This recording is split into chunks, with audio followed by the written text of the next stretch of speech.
अभी आप जानो, आप लोग चर्चा कर रहे हो भाई, हमारे भी लोग मांग रहे हैं 5 करोड़ 3 करोड़, आप भी मांग रहे हो, तो बजटवा में जब भैया नहीं है तो ये देगी सरकार कहां से?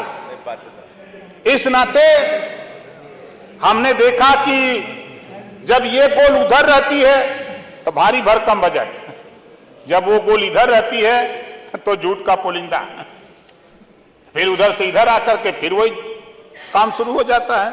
खैर, हम मानवर शिक्षा के सवाल पे जो सरकार ने प्रयास किया है,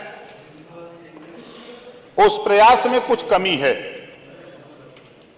उस पर हम आपके माध्यम से सरकार का ध्यान आकृष्ट कराना चाहूंगा कि भारत देश में एक प्रदेश है तेलंगाना, जिसकी आबादी 3 करोड़ 51 लाख 93,878 2011 की जनगणना में, और वहां 500 केजी से लेकर पीजी तक और पिछड़ी जात, अनुसूचित जात, जनजात और अल्पसंख्यक के लिए निःशुल्क शिक्षा, भोजन और आवास सहित 500 कॉलेज खोले गए।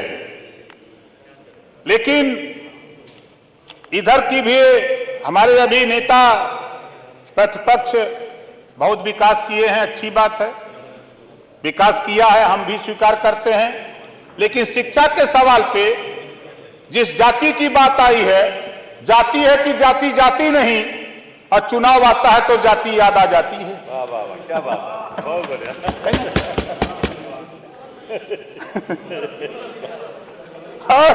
मान्यवर, हम आपके माध्यम से सरकार से कहूंगा, इन्होंने नहीं किया, लेकिन आपसे ये कहूंगा कि इन्होंने नहीं किया तो उसी नक्शे कदम पर आप भी न चलो। आप कम से कम तेलंगाना में एक प्रतिनिधि आप भेज करके वहां से पता करा लीजिए आखिर में वो स्टेट इस तरह की व्यवस्था कैसे दे रहा है। उस व्यवस्था को यहां ला करके शिक्षा जब तक समाज में नहीं होगी तब तक ना प्रदेश तरक्की करेगा ना देश तरक्की करेगा। इस नाते शिक्षा के सवाल पे जो बजट आया है उस पूरे बजट में ये व्यवस्था नहीं है। मान्यवर, हमारी कोशिश है कि जिस तरह तेलंगाना में 500 केजी से पीजी तक कॉलेज खोल करके निःशुल्क चलाए जा रहे हैं, उसी तरह यहां भी वो व्यवस्था लागू होनी चाहिए।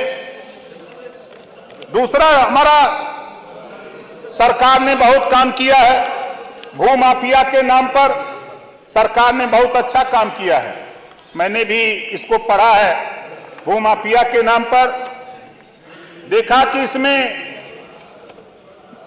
प्रदेश में एंटी भू माफिया पोर्टल पर 3,41,236 शिकायतें आई और 3,39,552 शिकायतें निस्तारित कर दी गई। मान्यवर, भू माफिया के नाम पर हम डंके की चोट पे कहता हूं कि भूमिहीनों को उजाड़ने का काम हो रहा है, इसको भी आप दिखवा लीजिएगा। मान्यवर, ये पूरे प्रदेश का मामला है, ये कोई व्यक्तिगत हमारा नहीं है। जो भूमिहीन है, जो दशकों से बसा है, 50 साल 60 साल 100 साल से गांव सभा की जमीनों पर, सरकारी जमीनों पर, उसको गांव में ग्राम प्रधान की गोलबंदी की वजह से, जो गांव में प्रधानी को लेकर 4 गोल 3 गोल 5 गोल हुई है, इसके वजह से 1 गोल दरखास्त दे रही है और आदेश हो जा रहा है, उसको गिरा दिया जा रहा है, उसको भू माफिया बना करके गिराया जा रहा है। इसको भी मान्यवर हम सरकार से चाहूंगा कि आप बहुत अच्छी प्रगति कर रहे हो, लेकिन उन भूमिहीनों के ऊपर जो भू माफिया बना करके उनको गिराया जा रहा है, इस पे आप ध्यान अपना जरूर डालिएगा, ताकि ऐसे लोगों के ऊपर आए दिन घटनाएं सामने हमारे आती हैं, आपके भी हमारे तमाम सदस्यों के सामने आती होंगी। इस नाते भूमिहीनों को भूमाफिया बनाने का काम नहीं होना चाहिए। आगे हम चलते हैं। महिला हमने अब जोड़ा तो काफी बजट तो दिया है सरकार ने, लेकिन अब हम क्या कहें, आधी आबादी लोग कहते हैं, हम भी कहते हैं आधी आबादी है, लेकिन बजट तो बहुत लंबा है। लेकिन पूरे लंबा बजट में महिलाओं के विकास के लिए जहां आधी आबादी है वहां 5,895 ही करोड़ सभी मदों में महिलाओं के लिए आपने दिया है। आधी आबादी को आपने बजट दिया, इस नाते महिलाओं के संबंध में मैं कहना चाहूंगा, मान्यवर, आधी आबादी है तो नौकरियों में इनको जब देश की सर्वोच्च कुर्सी पर राष्ट्रपति, प्रधानमंत्री की कुर्सी पर राष्ट्रपति, मुख्यमंत्री की कुर्सी पर राष्ट्रपति, डीएम की कुर्सी पर राष्ट्रपति सुशोभित कर सकती हैं और फाइटर प्लेन चला सकती हैं, तो महिलाओं को आप नौकरियों में 50% रिजर्वेशन कर दिया जाए, इनको कहीं जाने की किसी को जरूरत नहीं पड़ेगी, अपनी ये सुरक्षा खुद कर लेंगी। जिस सुरक्षा की बात हम उनकी चर्चा करते हैं, आज उठा करके देखिए शिक्षण संस्थाओं में आधी आबादी अगर महिलाओं की है तो चाहे वो प्राइवेट हो चाहे सरकारी हो, आधी सीटें प्राइवेट हो चाहे सरकारी हो, वहां सीटें सुरक्षित कर दिया जाए महिलाओं को।